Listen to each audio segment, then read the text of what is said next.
You are to appoint judges and officers for all your gates in the cities Adonai your God is giving you, tribe by tribe, and they are to judge the people with righteous judgment.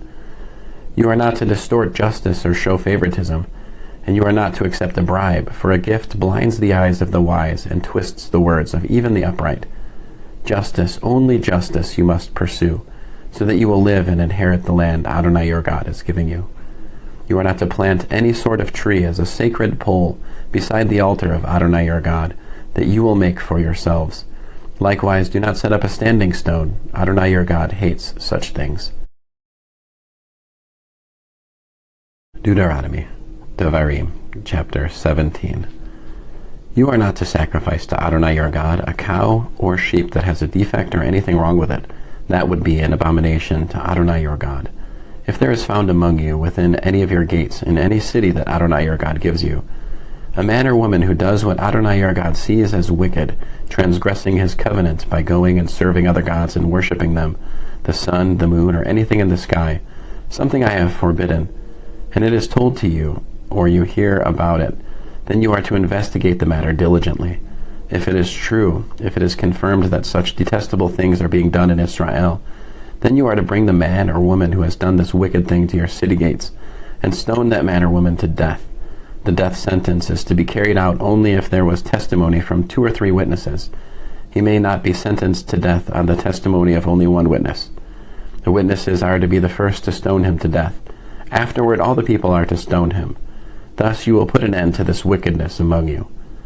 If a case comes before you at your city gate which is too difficult for you to judge, concerning bloodshed, civil suit, personal injury, or any other controversial issue, you are to get up, go to the place which Adonai your God will choose, and appear before the Kohanim, who are Levaim, and the judge in office at the time. Seek their opinion, and they will render a verdict for you. You will then act according to what they have told you there, in that place which Adonai will choose. You are to take care to act according to all their instructions. In accordance with the Torah they teach you, you are to carry out the judgment they render, not turning aside to the right or the left from the verdict they declare to you. Anyone presumptuous enough not to pay attention to the Kohen appointed there to serve Adonai your God or to the judge, that person must die. Thus you will exterminate such wickedness from Israel. All the people will hear about it and be afraid to continue acting presumptuously. When you have entered the land Adonai your God is giving you, have taken possession of it, and are living there, you may say, I want to have a king over me, like all the other nations around me. In that event, you must appoint as king the one whom Adonai your God will choose. He must be one of your kinsmen. This king you appoint over you. You are forbidden to appoint a foreigner over you who is not your kinsman. However, he is not to acquire many horses for himself, or have the people return to Egypt to obtain more horses, inasmuch as Adonai told you never to go back that way again. Likewise, he is not to acquire many wives for himself, so that his heart will not turn away, and he is not to acquire excessive quantities of silver and gold. When he has come to occupy the throne of his kingdom, he is to write a copy of this Torah for himself in a scroll, from the one the Kohanim and Levaim use. It is to remain with him, and he is to read in it every day, as long as he lives, so that he will learn to fear Adonai his God, and keep all the words of this Torah and these laws and obey them, so that he will not think he is better than his kinsmen, and so that he will not turn aside either to the right or to the left from the mitzvah. In this way he will prolong his own reign, and that of his children in Israel. Deuteronomy, Devarim, chapter 18. The Kohanim, who are Levaim, and indeed the whole tribe of Levi, are not to have a share or an inheritance with Israel. Instead, their support will come from the food offered by fire to Adonai, and from whatever else becomes his. They will have an inheritance with their brothers, because Adonai is their inheritance, as he has said to them. The Kohanim will have the right to receive from the people, from those offering a sacrifice, whether ox or sheep, the shoulder, the jowls, and the stomach. You will also give him the first fruits of your grain, new wine and olive oil, and the first of the fleece of your sheep. For Adonai your God has chosen him from all your tribes to stand and serve in the name of Adonai, him and his sons forever. If a Levi from one of your towns anywhere in Israel where he is living comes, highly motivated to the place which Adonai will choose, then he will serve there in the name of Adonai his God, just like his kinsmen the Leviim who stand and serve in the presence of Adonai. Such a Levi will receive the same share as they do, in addition to what he may receive from selling his inherited ancestral property. When you enter the land Adonai is giving you, your God is giving you, you are not to learn how to follow the abominable practices of those nations. There must not be found among you anyone who makes his son or daughter pass through fire, a diviner, a soothsayer, an enchanter, a sorcerer, a spellcaster, a consulter of ghosts or spirits, or a necromancer. For whoever does these things is detestable to Adonai, and because of these abominations Adonai your God is driving them out ahead of you. You must be wholehearted with Adonai your God. For these nations which you are about to dispossess, listen to soothsayers, and diviners, but you, Adonai your God, does not allow you to do this. Adonai will raise up for you a prophet like me from among yourselves, from your own kinsmen. You are to pay attention to him, just as when you were assembled at Horeb and requested Adonai your God. Don't let me hear the voice of Adonai my God any more, or let me see this great fire ever again. If I do, I will die. On that occasion Adonai said to me, They are right in what they are saying. I will raise up for them a prophet like you from among their kinsmen. I will put my words in his mouth, and he will tell them everything I order him. Whoever doesn't listen to my words, which he will speak in my name, will have to account for himself to me. But if a prophet presumptuously speaks a word in my name which I didn't order him to say, or if he speaks in the name of other gods, then that prophet must die. You may be wondering, how are we to know if a word has not been spoken by Adonai? When a prophet speaks in the name of Adonai, and the prediction does not come true, that is, the word is not fulfilled, then Adonai did not speak that word. The prophet who said it spoke presumptuously. You have nothing to fear from him. Deuteronomy, Devarim, chapter 19. When Adonai your God cuts off the nations whose land Adonai your God is giving you, and you take their place and settle in their cities and houses, you are to set aside 3 cities for yourselves in your land that Adonai your God is giving you to possess. Divide the territory of your land, which Adonai your God is having you inherit, into 3 parts, and prepare the roads, so that any killer can flee to these cities. The killer will live if he flees there as someone who has killed his fellow member of the community by mistake, who did not hate him in the past. I'll repeat that verse 4. The killer will live if he flees there as someone who has killed his fellow member of the community by mistake, who did not hate him in the past. An example would be if a man goes into the forest with his neighbor to cut wood and takes a stroke with the axe to fell a tree, but the head of the axe flies off the handle, hits his neighbor, and kills him. Then he is to flee to one of these cities and live there. Otherwise, the next of kin avenger, in the heat of his anger, may pursue the killer, overtake him because the distance to the city of refuge is long, and strike him dead, even though he didn't deserve to die, inasmuch as he hadn't hated him in the past. This is why I am ordering you to set aside for yourselves 3 cities. If Adonai your God expands your territory, as he swore to your ancestors that he would, and gives you all the land he promised to give to your ancestors, provided you keep and observe all these mitzvot I am giving you today, loving Adonai your God and always following his ways, then you are to add 3 more cities for yourselves, besides these 3, so that innocent blood will not be shed in the land Adonai your God is giving you as an inheritance, and thus blood guilt be on you. However, if someone hates his fellow member of the community, lies in wait for him, attacks him, strikes him a death blow, and then flees into one of these cities, then the leaders of his own town are to send and bring him back from there, and hand him over to the next of kin avenger, to be put to death. You are not to pity him, rather you must put an end to the shedding of innocent blood in Israel. Then things will go well with you. You are not to move your neighbor's boundary marker from the place where people put it long ago, in the inheritance soon to be yours in the land Adonai your God is giving you to possess. One witness alone will not be sufficient to convict a person of any offense or sin of any kind. The matter will be established only if there are 2 or 3 witnesses testifying against him. If a malicious witness comes forward and gives false testimony against someone, then both the men involved in the controversy are to stand before Adonai, before the Kohanim and the judges in office at the time. The judges are to investigate carefully. If they find that the witness is lying and has given false testimony against his brother, you are to do to him what he intended to do to his brother. In this way you will put an end to such wickedness among you. Those who will remain will hear about it, be afraid, and no longer commit such wickedness among you. Show no pity, life for life, eye for eye, tooth for tooth, hand for hand, foot for foot. Deuteronomy, Devarim, chapter 20. When you go out to fight your enemies and see horses, chariots, and a force larger than yours, you are not to be afraid of them, because Adonai your God, who brought you up from the land of Egypt, is with you. When you are about to go into battle, the Kohen is to come forward and address the people. He should tell them, "Listen, Israel, you are about to do battle against your enemies. Don't be faint-hearted or afraid.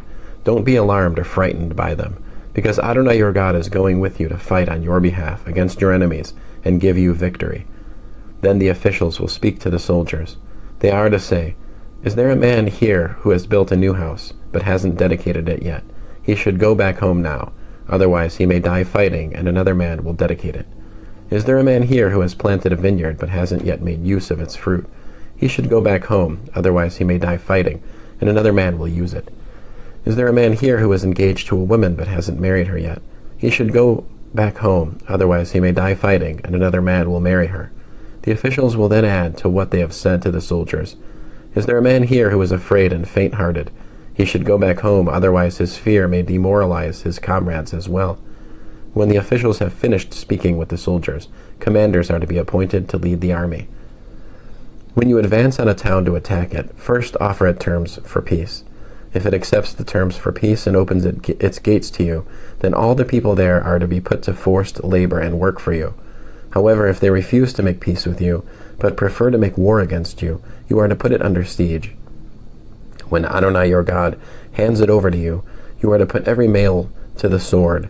However, you are to take as booty for yourself the women, the little ones, the livestock, and everything in the city, all its spoil. Yes, you will feed on your enemy's spoil, which Adonai your God has given you. This is what you are to do to all the towns which are at a great distance from you, which are not the towns of these nations. As for the towns of these peoples, which Adonai your God is giving you as your inheritance, you are not to allow anything that breathes to live. Rather, you must destroy them completely, the Hitti, the Emori, the Canaani, the Perizzi, the Hivi, and the Yebusi, as Adonai your God has ordered you, so that they won't teach you to follow their abominable practices, which they do for their gods, thus causing you to sin against Adonai your God. When in making war against a town in order to capture it, you lay siege to it for a long time, you are not to destroy its trees, cutting them down with an axe. You can eat their fruit, so don't cut them down. After all, are the trees in the field human beings, so that you have to besiege them too? However, if you know that certain trees provide no food, you may destroy them and cut them down, in order to build siege works against the town making war with you until it falls. If in the land your God is giving you to possess, a murder victim is found lying in the countryside, and the perpetrator of the murder is not known, then your leaders and judges are to go out and measure the distance between the murder victim and the surrounding towns. After it has been determined which town is closest, the leaders of that town are to take a young female cow that has never been put to work or yoked for use as a draft animal.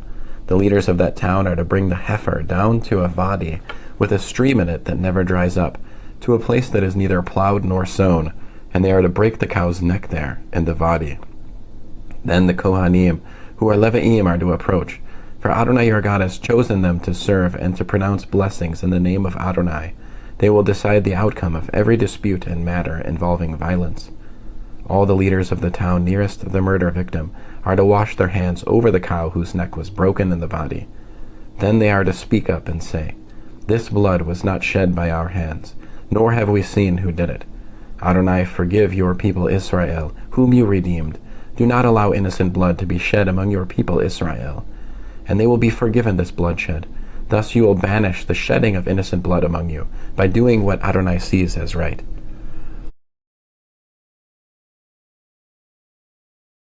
When you go out to war against your enemies, and Adonai your God hands them over to you, and you take prisoners, and you see among the prisoners a woman who looks good to you, and you feel attracted to her and want her as your wife, you are to bring her home to your house, where she will shave her head, cut her fingernails, and remove her prison clothing.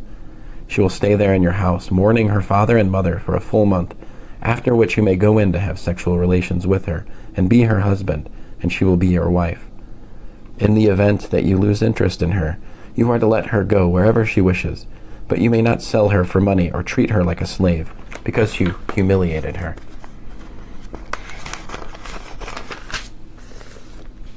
If a man has 2 wives, the one loved and the other unloved, and both the loved and unloved wives have borne him children, and if the firstborn son is the child of the unloved wife, then when it comes time for him to pass his inheritance on to his sons, he may not give the inheritance due the firstborn to the son of the loved wife in place of the son of the unloved one, who is in fact the firstborn.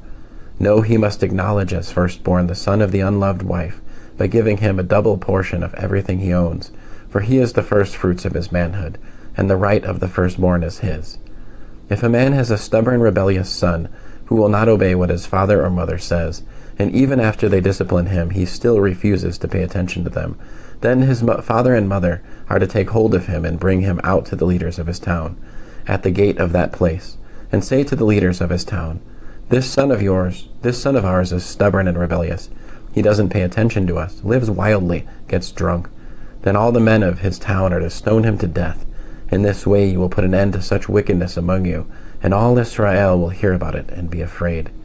If someone has committed a capital crime and is put to death, then hung on a tree, his body is not to remain all night on the tree, but you must bury him the same day, because a person who has been hanged has been cursed by God, so that you will not defile your land, which Adonai your God is giving you to inherit. Deuteronomy, Devarim, chapter 22. You are not to watch your brother's ox or sheep straying, and behave as if you hadn't seen it. You must bring it back to your brother. If your brother is not close by, or you don't know who the owner is, you are to bring it home to your house, and it will remain with you until your brother asks for it. Then you are to give it back to him. You are to do the same with his donkey, his coat, or anything else of your brother's that he loses. If you find something that he lost, you must not ignore it. If you see your brother's donkey or ox collapsed on the road, you may not behave as if you hadn't seen it. You must help him get it up on its feet again. A woman is not to wear men's clothing, and a man is not to put on women's clothing, for whoever does these things is detestable to Adonai your God. If, as you are walking along, you happen to see a bird's nest in a tree, or on the ground with chicks or eggs, and the mother bird is sitting on the chicks or the eggs, you are not to take the mother with the chicks. You must let the mother go, but you may take the chicks for yourself, so that things may go well with you, and you will prolong your life. When you build a new house, you must build a low wall around your roof, otherwise someone may fall from it, and you will be responsible for his death. You are not to sow 2 kinds of seed between your rows of vines. If you do, both the 2 harvested crops and the yields from the vines must be forfeited. You are not to plow with an ox and a donkey together. You are not to wear clothing woven with 2 kinds of thread, wool, and linen together. You are to make for yourself twisted cords on the 4 corners of the garment you wrap around yourself. If a man marries a woman, has sexual relations with her, and then, having come to dislike her, brings false charges against her and defames her character by saying, I married this woman, but when I had intercourse with her, I did not find evidence that she was a virgin. Then the girl's father and mother are to take evidence of the girl's virginity to the leaders of the town at the gate. The girl's father will say to the leaders, I let my daughter marry this man, but he hates her. So he has brought false charges that he didn't find evidence of her virginity. Yet here is the evidence of my daughter's virginity. And find evidence of her virginity. And they will lay the cloth before the town leaders.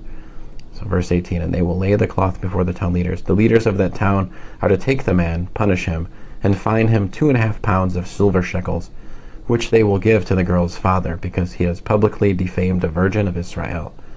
She will remain his wife, and he is forbidden from divorcing her as long as he lives. But if the charge is substantiated that evidence for the girl's virginity could not be found, then they are to lead the girl to the door of her father's house, and the men of her town will stone her to death, because she has committed in Israel the disgraceful act of being a prostitute while still in her father's house. In this way you will put an end to such wickedness among you. If a man is found sleeping with a woman who has a husband, both of them must die. The man who went to bed with the woman, and the woman too. In this way you will expel such wickedness from Israel. If a girl who is a virgin is engaged to a man, and another man comes upon her in the town and has sexual relations with her, you are to bring them both out to the gate of the city and stone them to death. The girl because she didn't cry out for help there in the city, and the man because he has humiliated his neighbor's wife. In this way you will put an end to such wickedness among you. But if the man comes upon the engaged girl out in the countryside, and the man grabs her and has sexual relations with her, then only the man who had intercourse with her is to die. You will do nothing to the girl because she has done nothing deserving of death. The situation is like the case of the man who attacks his neighbor and kills him, for he found her in the countryside, and the engaged girl cried out, but there was no one to save her. If a man comes upon a girl who is a virgin but who is not engaged, and he grabs her and has sexual relations with her, and they are caught in the act, then the man who had intercourse with her must give to the girl's father 1¼ pounds of silver shekels, and she will become his wife, because he humiliated her. He may not divorce her as long as he lives.